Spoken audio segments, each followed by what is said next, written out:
Amy Winehouse was standing in a London studio at 2 a.m. watching a screen when she heard her name called, not once, not twice, but 5 times. She had just made history, and she was completely alone. But to understand what that night really meant, you need to go back much further than the Grammy nominations. You need to go back to a small flat in North London, to a teenage girl with a second-hand guitar and a voice that didn't sound like it belonged to someone her age. Because the story of how Amy Winehouse became the biggest winner at the 2008 Grammy Awards is not a story about triumph. It is a story about a young woman who was falling apart at the exact moment the world was falling in love with her. Amy Jade Winehouse grew up in Southgate, North London, in a Jewish family where music was always in the air. Her father, Mitch, sang around the house constantly: Sinatra, Tony Bennett, the big band standards of a different era. Her mother, Janice, was quieter, steadier, the pharmacist who kept the household running after the marriage fell apart when Amy was 9. Amy processed that divorce the way she would later process everything, by feeling it completely and then finding a way to turn it into something. She was difficult from the beginning, and brilliantly so. At 12, she enrolled at the Sylvia Young Theatre School, one of the most prestigious performing arts schools in England. By 15, she had been asked to leave, for piercing her nose, for missing classes, for being exactly the kind of student who needed different rules than everyone else. What the school did not know, what even her family did not fully understand yet, was the scale of what was developing inside her. She could sing, not in the way that talented teenagers can sing, in the way that stops a room. She taught herself guitar at 13. By 16, she was performing at jazz clubs around London, sitting on bar stools in venues that had never seen anyone quite like her. A girl who looked like she had stepped out of a 1960s girl group, but sang with the world weariness of someone twice her age. A classmate passed her demo tape to a manager. Within 2 years, she had a record deal with Island Records. Her debut album, Frank, came out in 2003. She was 20 years old. The album was jazz-inflected, sharp-tongued, self-aware in a way that made critics reach for comparisons they had not used in years. Nina Simone, Sarah Vaughan, Billie Holiday.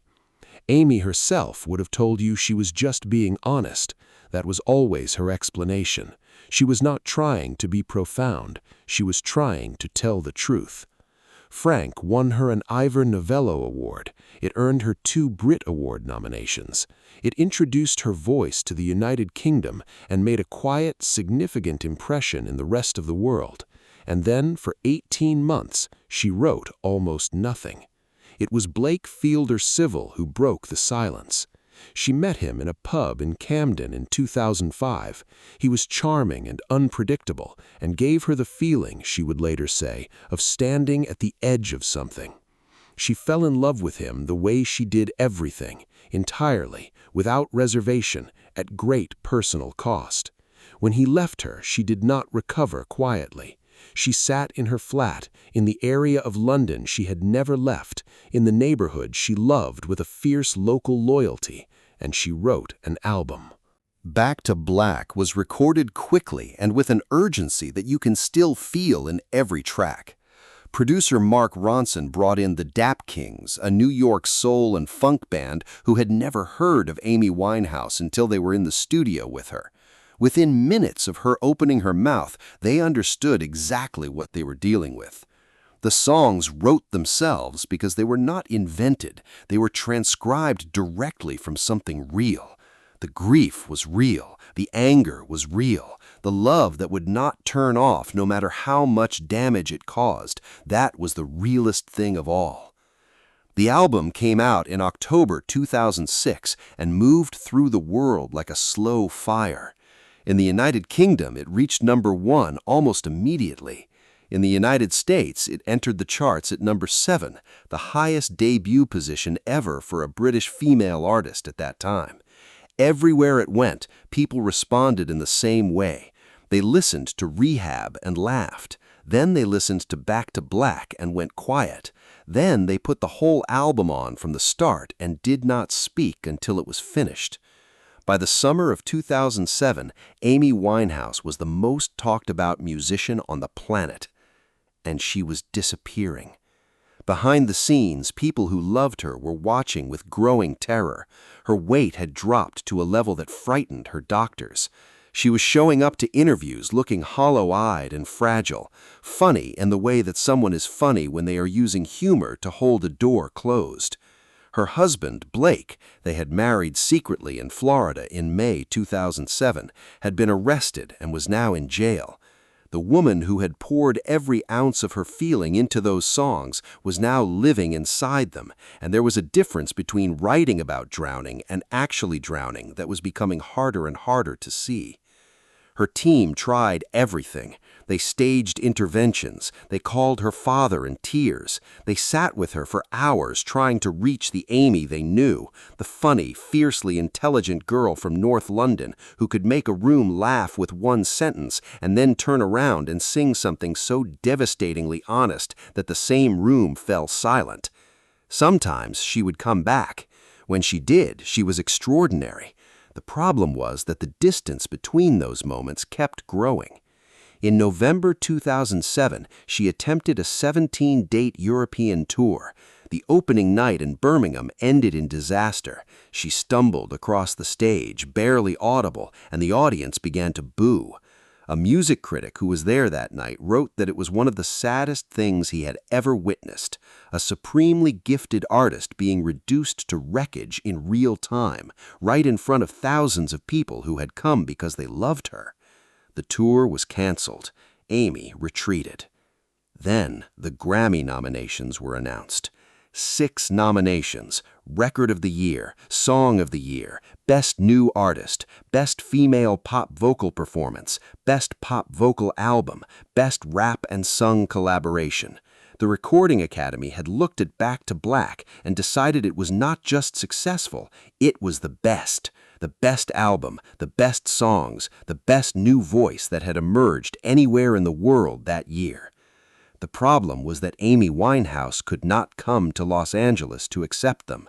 She had been denied an American work visa.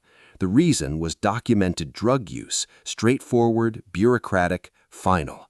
Her management appealed. The Recording Academy made a formal request. Letters were written, calls were made. Every possible channel was explored.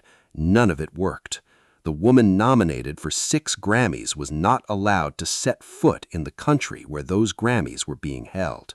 Inside her circle, the feeling was one of profound, specific grief. This was supposed to be the night that changed the narrative. This was supposed to be the night Amy stood on that stage in Los Angeles and showed the world, not through tabloid photographs or canceled tour dates, but through music, what she actually was. Instead, she would watch from a television screen in London while everyone else got dressed up and took their seats 3,000 miles away. On the night of February 10, 2008, while guests in evening gowns and tuxedos filled the Staples Center in Los Angeles, Amy Winehouse and her band set up in Riverside Studios in West London. It was approaching midnight. The satellite feed would go live in a few hours, beaming her performance across the Atlantic in real time so she could exist on that Grammy stage without actually being permitted to stand on it. Her father, Mitch, was with her. He would later write about that evening in his memoir, the strange, suspended quality of the night, the way pride and grief kept arriving together, inseparable. Amy was dressed beautifully. Her beehive was perfect. Her eyeliner was precise in the way that had become as recognizable as her voice. She looked, from a distance, like Amy Winehouse, the icon. Up close, he could see his daughter, the girl who had set up a rap duo at the age of 10, who had played guitar in her bedroom for hours, who had called him from tour buses just to talk the way they had always talked. She was nervous. She was reaching for something steady. She performed You Know I'm No Good and Rehab via satellite. The audience at the Staples Center went quiet as her voice filled the room. Because whatever was happening in her personal life, that voice remained untouchable. It was the one place in her existence that was completely honest and completely hers and could not be touched by any of it. When Amy Winehouse sang, every wall came down. Then the awards began. Best Female Pop Vocal Performance, Amy Winehouse. In the London studio, Mitch grabbed her hand. Best Pop Vocal Album, Amy Winehouse. She put her hand over her mouth. Best Rap and Sung Collaboration, Amy Winehouse and Mark Ronson. Her bandmates began to cry. Song of the Year, Rehab, Amy Winehouse. She was shaking. And then Tony Bennett appeared on screen. Tony Bennett, 81 years old, one of the last living connections to the era of music that had shaped Amy's entire sensibility. The man whose records her father had played in their North London home when she was small enough to fall asleep to them. He held the envelope for Record of the Year. He opened it. He looked into the camera with a smile that told the story before his mouth did. Amy Winehouse. In that London studio at 2 in the morning, surrounded by her band and her father and the cold, practical light of a satellite broadcast, Amy Winehouse became the first British woman in history to win 5 Grammy Awards in a single night. She had entered territory that only 4 other artists in the entire history of the Grammys had ever reached, and she had done it without leaving London, without being allowed into the country, without standing on that stage. She cried, she laughed, she held her father, and neither of them could speak. 3,000 miles away, in a packed arena in Los Angeles, the crowd rose to its feet for a woman who was not in the room. There is footage from that night. You can find it, and when you watch it, you see something complicated and beautiful and difficult all at once. You see a 24-year-old woman at the summit of her profession, and you can see her struggling to believe it is real, not from arrogance or performance, but because she was someone who had spent years being told in quiet and not so quiet ways that she was too raw, too complicated, too much. And here was the world's most prestigious music institution telling her she was the best. What makes that footage so hard to watch, knowing what came afterward, is the joy in it. She is genuinely happy in those moments. She is present in a way she was not always able to be, and you find yourself wanting to reach through the screen and hold that moment still. Back to Black had been written in a period of genuine devastation. Amy wrote those songs when Blake left her the first time, when she believed she had lost the one person she wanted more than anything, and she had no way to process it except to write it down and sing it as truthfully as she possibly could. She wrote lines that millions of people would later whisper to themselves in their own dark rooms, recognizing in her words something they had never been able to say aloud. That was what the world fell in love with.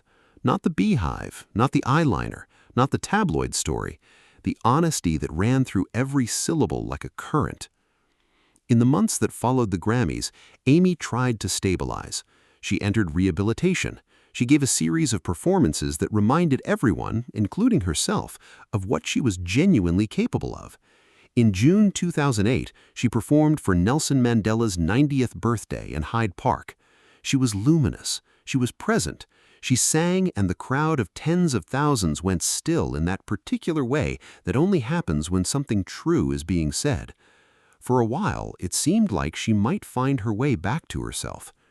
She recorded with Tony Bennett not long before her death, a duet that would be released posthumously and would win a Grammy of its own, her voice and his woven together across the distance that separated their eras.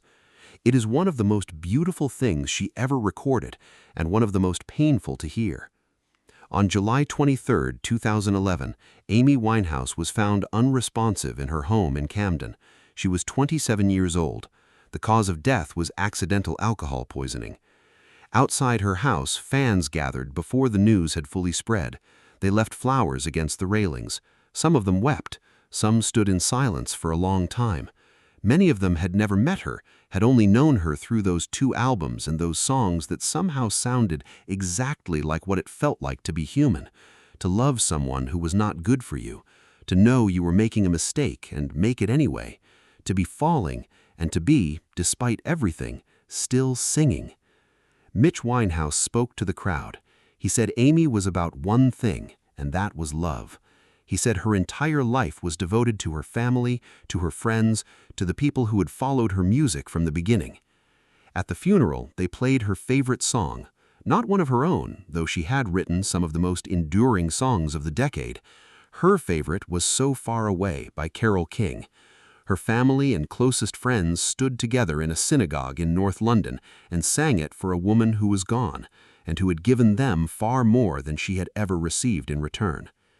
The Amy Winehouse Foundation was established in her memory. It works with young people across the United Kingdom who are struggling with addiction and mental health, the exact struggles that Amy fought so publicly and that cost her everything. It has since reached hundreds of thousands of people. But the truest measure of what she left behind is simpler than any award or recognition. It is the fact that every few years, a new generation of young people discovers Back to Black for the first time. They put on headphones. They hear that voice, unguarded, fearless, more alive than almost anything else in modern music, and they feel something shift, something true passing from her to them across all the years and all the distance. She recorded 2 albums. She was given 27 years, and she used them to tell the truth so completely, so without defense, that the world is still listening. On that February night in 2008, standing in a cold London studio at 2 in the morning, Amy Winehouse heard her name called 5 times. She had just made history, and she was not alone, not really, because every person who had ever heard her sing and recognized something of themselves in it was right there with her. She just could not see them yet.